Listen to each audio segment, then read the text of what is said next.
We've been told that a green future is a clean one. The truth is buried under millions of tons of blasted rock. To save the atmosphere, industry is tearing into the Earth's crust at a pace the copper ledgers have never had to feed before. The dream of total electrification is colliding with a violent industrial fact. The metal that makes electricity move is not keeping up. If that lands in your chest, sit with 4 questions before anyone sells you a slogan. If a green future is supposed to be clean, why did copper, not oil, set record prices in early 2026? How much more of this metal does an electric car and an electrified grid actually demand than the machines they replace? Why can't the world just open mines as fast as it announces net zero? And are we leaving extraction behind? Or only shifting the burden onto a slower, dirtier, more water-hungry commodity? Do not answer yet. The rest is the machine. Copper is not a fashion metal. The International Energy Agency calls it the heart of a more electrified energy system. It carries current in grids, motors, transformers, wind and solar hardware, buildings, factories. And now data centers that train and serve artificial intelligence. You can swap a fuel. You cannot wish away conductivity. In December 2025, copper passed $12,000 a ton for the first time. In January 2026, it briefly printed above 14,500. The IEA says short-term shocks helped mine disruptions, tariff-driven stockpiles in the United States, but the floor under those prices is structural. New mines are hard. And demand from electrification and AI is expected to stay strong. That is the 2026 wall. It is not a cartoon of empty warehouses. It is a market screaming that the pipeline is late. The agency's Global Critical Minerals Outlook for 2026 still sees a copper supply deficit in 2035. The gap narrowed from about 30% in the prior outlook to about 25% as projects in the Democratic Republic of Congo and Zambia moved. A quarter short is not a rounding error. A March 2026 IEA commentary, looking at the then-current project list, still talked about a 30% hole.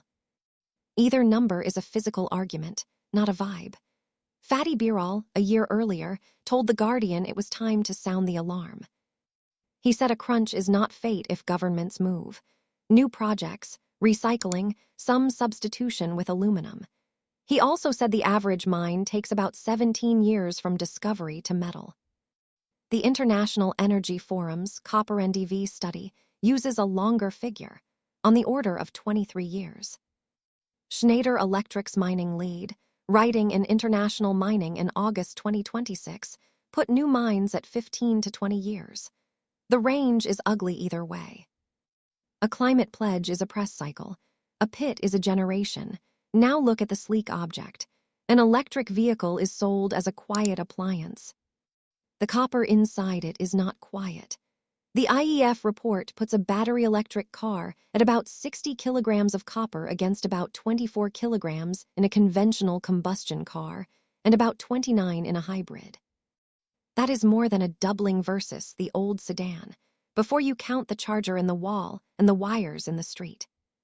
The IEA's older minerals work already had copper demand for electricity grids climbing from 5 million tons in 2020 to 7.5 million under stated policies by 2040. And nearly 10 million on a sustainable development path.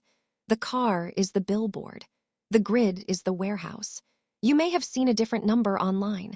500,000 pounds of earth moved for a single car battery. PolitiFact rated a Tesla-specific version of that claim false.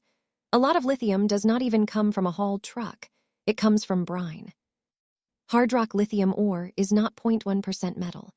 The viral truck photo is a moderately sized hauled truck's payload, not a laboratory assay of one pack. AFP and other desks called the same family of posts misleading. This briefing will not launder that figure. The real brutality does not need a fake weight. The real brutality is grade. The IEA, citing BHP, says the average global copper ore grade has fallen about 40% since 1991. You move more rock for each ton of metal. Brownfield expansions have gotten 65% more capital intensive since 2020, approaching the cost of building a new mine. Of all the copper deposits found in the last 35 years, only about 5% showed up in the last decade. The crust is not empty. International mining cites on the order of 980 million tons still in the ground. The constraint is speed, water, permits, and the fact that the easy stuff is gone. Water is the part the sleek ads never show. In August 2026, Devan Pillay wrote that 30 to 50% of global copper production already sits in high water stress regions. And that 80% of Chile's copper, Chile being a pillar of world supply, is mined in extreme water stress, heading toward all of it by 2040. Nearly 6 in 10 community conflicts around mine sites, he said, are water fights. Half of reserves sit in 5 countries. Drought headlines and mineral headlines are the same summer. So the mirage is this: a showroom car and a rooftop panel, photographed as if they were grown, not dug. The industrial reality is a longer truck cycle, a wetter conflict, a 17-year clock, and a midstream that is concentrating even as prices scream. China, the IEA says, now accounts for about half of world copper smelting and more than 90% of the growth in that output since 2005. In January 2026, the fee miners pay smelters settled at zero. Custom smelters outside China are under stress. That is what happens when you electrify everything through a metal whose midstream has a dominant choke point. The IEF's harder line is about targets. On today's mine settings, its Secretary General said 100% electric vehicles by 2035 is highly unlikely. Just to meet business as usual, the world would need to mine more copper in the next 30 years than it has in all of history until now. A full battery electric fleet would need about 55% more new mines than already expected. That is the never-seen pace. It is why they argue mine permitting is climate policy, not the opposite of it. None of that says stop electrifying. Birol's point was the opposite. If copper stays scarce, the transition gets more expensive and slower. Recycling helps. The 2026 outlook says secondary supply could roughly double its share by 2040 under current policy. It is not a 2026 escape hatch. Aluminum substitution and efficiency take some heat off. None of it deletes the pit. You are not watching the end of extraction. You are watching extraction change costumes. Oil is a well and a tanker. Copper is a hole, a tailings dam, a thirsty valley, and a smelter book that just priced processing at zero. The atmosphere still needs fewer exhaust pipes. The crust is the invoice. Now the questions. Why did copper, not oil, set those 2026 records? Because every path that replaces burned fuel with electrons is a copper path. And the IEA says the project pipeline cannot match grids, vehicles, industry, and AI on the timetable we advertised. Prices above $14,000 were the billboard. The 25 to 30% hole in 2035 is the math. How much more metal do the replacements take? Count the car first, about 60 kilograms versus about 24. Then count the invisible half, grid copper that can nearly double by 2040 if the world actually builds the wires.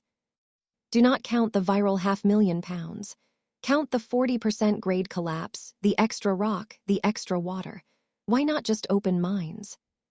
Because a pledge is faster than a permit. 15 to 20 plus years is the honest clock. Discoveries dried up. Capital intensity jumped. Chile's pits are already drinking from stressed basins. Resolution in Arizona, the IEF notes, was still waiting years after a 2014 congressional nod. And are we leaving extraction? No, we are moving the burden from a fuel you pump to a metal you blast, crush, and smelt, in fewer countries, with a longer fuse. The clean future is still worth wanting. It is not weightless. Until the mines, the scrap, and the substitutes catch the story we told about ourselves, copper is the new oil.